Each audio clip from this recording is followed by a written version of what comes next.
I was dying, dying, dying with so much left to do, so much I had to do. But I was dying. I lay in a hospital bed, unable to move more than my fingers, and I could hardly move them at all. Nor could I talk. I could barely whisper. All I could do was lie there and wait for death. Death. It was dark in here.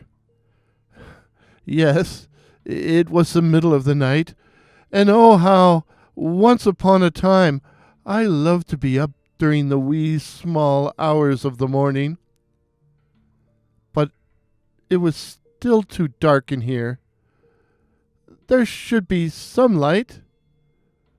But it was getting darker and gloomier, gloomier and darker. A man stood in the doorway. I knew who he was. The king in yellow. He was Death. I couldn't see his face, which was obscured by shadow, but I could see his eyes, which were red and glaring. He seemed to be wearing some kind of uniform and some kind of crown or hat, but my eyes had trouble focusing in the obscurity and the gloom. It took a step into the room.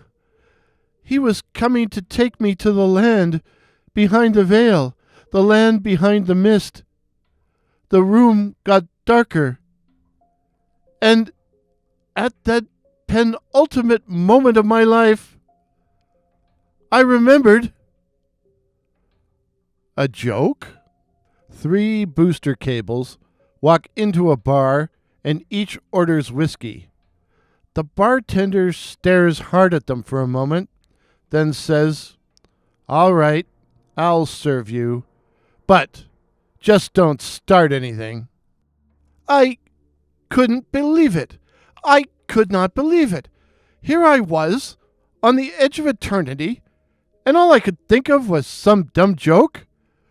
I should be thinking of something significant, of the pivotal moments of my life, of my loved ones, those gone, those I would be leaving behind.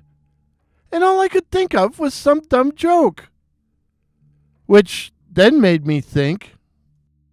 A little pig walks into a bar, orders 3 beers, guzzles them all down, then asks the bartender where the washroom is, and leaves. The next night, another little pig walks into the same bar, orders 3 beers, guzzles them all down, asks the bartender where the washroom is, and leaves. The next night, a third little pig walks into the bar, orders 3 beers, guzzles them all down, and then gets up and heads for the exit door. "Hey," the bartender calls after him, "aren't you going to ask me where the washroom is?" "Oh, no. I'm the little pig who goes wee, wee, wee all the way home." The thought of that old joke made me smile, not with my face or mouth, but inwardly. But the king was still there, even though he hadn't come any closer. I could see him better now that it wasn't so dark in here. I didn't want to die. I had left so much undone, had so much left to do. I hadn't accomplished half the things I'd wanted to achieve. I was always so easily distracted. I mean, thinking of jokes now, in these circumstances. I tried to focus. But instead, I thought of another joke. A guy goes over to his buddy's pad and finds him searching for something on the kitchen floor. "What did you lose?" he asks. "Oh, my girlfriend lost one of her earrings outside." "Well, if she lost it outside, why are you looking for it in here? Oh, well, the light's better. I felt the skin of my face stretch with... What? A smile? That joke always made me laugh, made me think of all the dumb guys I had known. I mentally named them, all of them, and each name brought on a wider smile and a spasm of pain and of love. Love. With a growing sense of wonder, I realized I had loved those guys. They had been my friends, my brothers from different mothers. My eyes brimmed with tears, and when my vision cleared, I saw it was much brighter in the room now, and death had taken a step back. Thinking of those I had loved, I thought of my stepfather, who always said, "There was once a man whose answer to everything was, 'Well, it could have been a whole lot worse.' No matter the occasion, the response was, 'Well, it could have been a whole lot worse.' One day, as he was entering his apartment building, a neighbor rushed up to him and said, 'Oh, it's terrible. The man in 304 came home early. He came home early and found his wife in bed with another man. He shot and killed them both, then killed himself. It's terrible.' 'Oh, well, it could have been a whole lot worse.' 'How can you say that?' the neighbor exclaimed.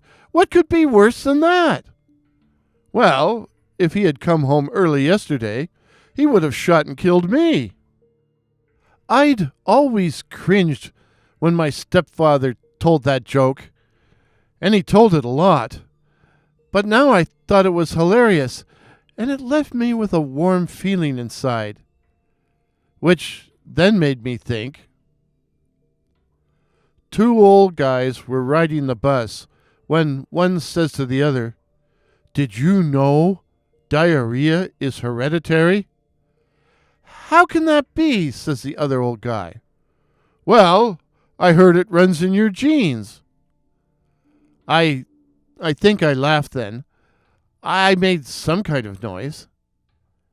And I also noticed that the darkness was gone and that King Death no longer stood in the doorway. A nurse bustled in and looked at me rather strangely before asking, 'Feeling better, are we?' 'Yes,' I said, although in a whisper.